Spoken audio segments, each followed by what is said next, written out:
What's up everybody, Super WRX fan here, and today I'm happy to announce that I'm reviewing the Porsche 911. Now this is the 2007 version. This is a Carrera 4S Targa, which means it has the wider track, it's got the four-wheel drive. This also has the flat 6 engine, which puts out 355 horsepower in stock form. And Targa, of course, means you have that beautiful glass roof that opens up, and it just gives a spectacular view. Really nice car, especially for grand touring with that beautiful roof. So as you can probably tell, this isn't a standard Carrera 4S Targa though. This has the GT3 front end on this car. It also has the Porsche Aero side skirts. It has the Porsche 911 Turbo rims on it. This has the GT3 spoiler on the back. And those are just the cosmetic modifications to this car.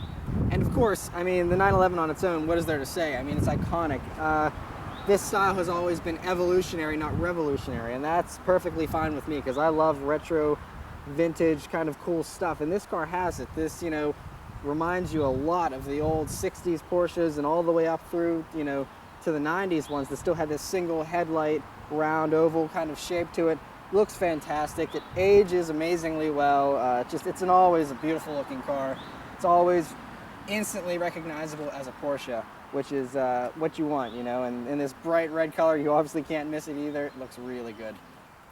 I love how the rear quarter panel bulges out like this. It really gives it a cool effect. And on the 4S, you know, the all-wheel drive versions, that's exaggerated because of the wider rear track. Really cool design, especially when you see it in your side view mirror. It gives it a beautiful curve. It's really nice. And many thanks to Harrison Auto Sales for allowing me to do this review today.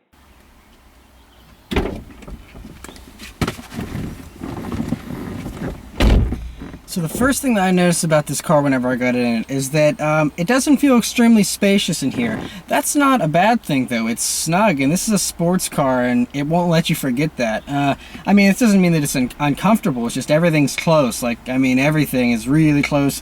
Just a little move of your arm and boom, there's the radio controls. Everything's very, very close and in easy reach, which is cool. I like that actually. This is nice and snug. Again, if you're a big guy, you might really be upset with, you know, the way this feels. But a friend of mine, the Getawayer, loves Porsche 911s though, and he's well over 6 feet tall, so I'm assuming this is very comfortable even for taller people, and you just put the seat farther back and you have enough room here. But for me, being 5'9", it feels perfectly nice and snug. The seats in this car aren't the most supportive. I think these are the base Porsche seats that come in the 911, and they're okay. You know, I mean, like I said, they could have a little bit more support. Otherwise, I mean, this car is something that, you know, there's not a whole lot of little cubbies or places to put things. There's a little pocket down here you can put some stuff in. You know, you can put some stuff behind you in the back since those seats are pretty useless. And, but yeah, there's really not a whole lot of other storage places in this car. But again, this isn't a soccer mom's car. This is a sports car, so I didn't expect it to have a lot of cubbies. But I mean, yeah, otherwise the interior, it's, you know, very airy, especially with this Targa top. You know, lots and lots of natural light coming in here. The dash cluster and, you know, the way everything's laid out is very simplistic, little bit retro feeling, you know, and I love that. You know, the beautiful contrast stitching here on the dash is really nice. I love the gauges, especially on the Carrera S's. You get the white faces, which is a nice feature. It really brings them out and stands out nicely. And I really like the way everything is in here. The ignition switch is on the left too, which is always a cool little race-inspired feature that I like. You know, just makes it a little unique. This car is also equipped with the Sport Chrono package, which has this little timer here to time lapse or whatever else you'd like to time. That also, you know, gives you the sport modes and the adjustable dampers and things like that. Overall, it's a very nice interior. Really like it. So let's take it for a drive and see how it does.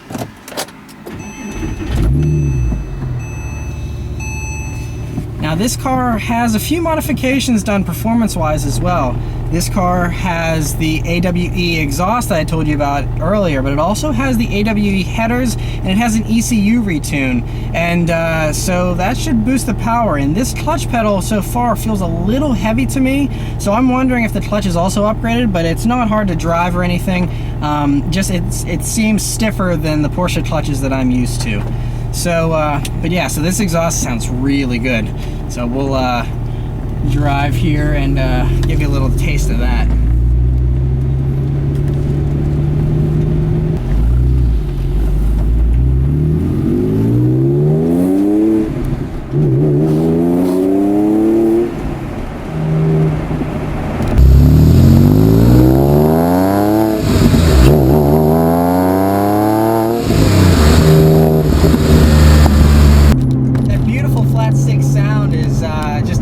satisfied by this exhaust system. It really complements it well, as you can hear from the GoPro footage. Really, it's a nice sounding exhaust. It's not loud, not drony, not obnoxious at all, but just gives you just a nice little bit extra sound in this car. So I'm on a back road here, and steering is really heavy at low speeds, which I like. At higher speeds here, though, you know, it loosens up a little bit just so you aren't fighting with the wheel to get it around corners, and it's really nice. The steering feel is spectacular. Another acceleration here. Wow, the way it went around that corner. Wow, it's nice. Very linear power delivery. You know, like the GTR last week really kicked me in the pants, but this thing, you know, is progressive, which is nice. You know, that way it's not something. This isn't gonna rip your head off like the GTR. This is more of a gentleman, and it's nice in that regard. I like that. And this motor revs out to 7,300 RPM, so it's just very, very satisfying. High revving motors, you know, it's one of the things that I've learned to love with the BRZ, and this motor really sings. It's just so smooth, and the way it just redlines up, it's really nice. But yeah, so the ride in this car, first impressions, the ride in this car is not bad. I mean, if you hit a bump, you feel it, but whenever you're just cruising along, you know, with minor road imperfections, you really don't even feel them. Very nice ride in this car. That sound, wonderful sound.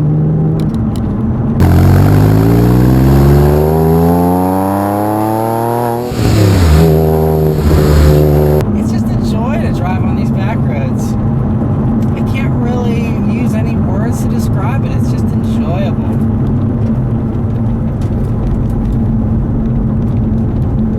I love going around corners in it. It's so flat. You know, this car weighs way less than the GTR that I reviewed last week on these same roads, and this car is just, it's so flat in its handling. I can't remember the last time I really drove a car that had handling this flat.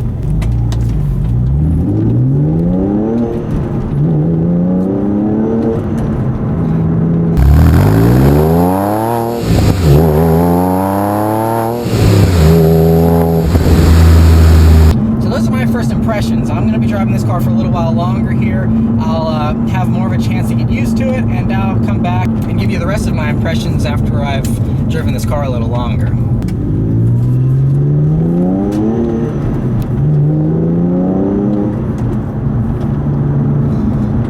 So I've been driving this car for a while now, and my updated impressions. The engine in this car, although it's really, really sweet, to me isn't the star here. That's not the shining thing that keeps hitting me in the face. What really blows me away about this car is the handling and the way it handles. I think that's just the way Porsche 911s are, is they handle amazingly, and that they're famous for that. And especially this one being the 4S, has the wider track. It's just so flat. And I mean, there is no such thing as body roll in a 911 that I can feel, at least. It's not even there. It's not that it's well controlled like the GTR or the BRZ. It's just, there's nothing at all. It's just totally flat, and that's really cool. So for me, the handling and just the way that this car, you know, changes direction is really cool.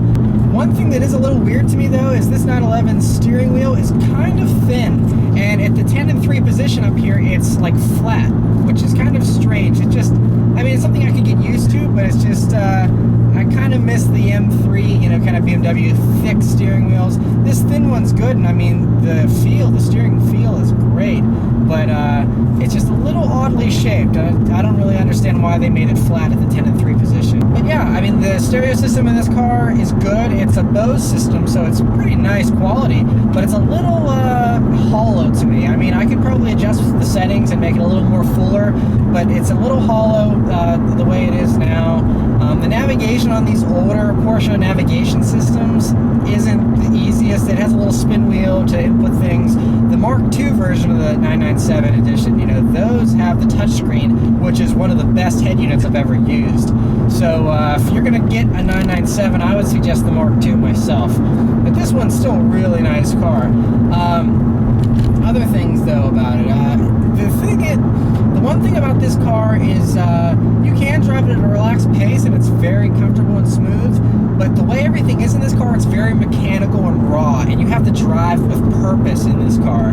You can't just, shift gear lightly. If you want to shift gear, you have to muscle that shifter into position and go. And it's, not something that, it's not an easy shifter to use at all. It's not like a Honda Civic Si where you can shift with your pinky finger. This one, it takes some muscle. It's like you're moving a bolt action on a rifle. It's really cool. The clutch is a little heavier in this one, like I mentioned earlier. So it's just, you need a little more muscle to drive this car, which is cool. It's actually very gratifying to have that kind of feeling in the way you need to, drive this car. It's very fun, and this definitely isn't, I don't know if I would commute in one of these every day, although the ride is fine and things like that, but I think this is best reserved to me as a weekend car, a car you just drive for fun, whenever you don't mind constantly having a stiff shifter that you really got to muscle into gear and a heavier clutch and, things like that. I think that's something that's best enjoyed in your leisure driving, not in your daily commute. But yeah, I really love this car. I'm very appreciative to the owner for allowing me to drive it, and yeah, it's really a great car to drive. And the nice thing about these Mark 1s is that they're starting to come down in price because of the Mark 2s and the 991 new version of the 911 that's now out. So these are getting to be pretty affordable now. Maintenance can be expensive, parts can be expensive, but other than that, if you can afford the maintenance on one of these, I would suggest getting one. It really is the driver's car.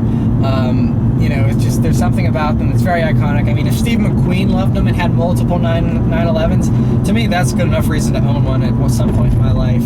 I think, me personally, I would probably prefer a vintage 911, because it's just that much more raw, and, I wouldn't be doing it as a, commuting car. It would be a weekend car, so I wouldn't mind not having any of the safety or the luxury features. I could just drive it, and just have fun with it. So that's what I would personally do, but these 997s are great. Really nice cars. If you want some of the modern features with the old blended in, it's perfect.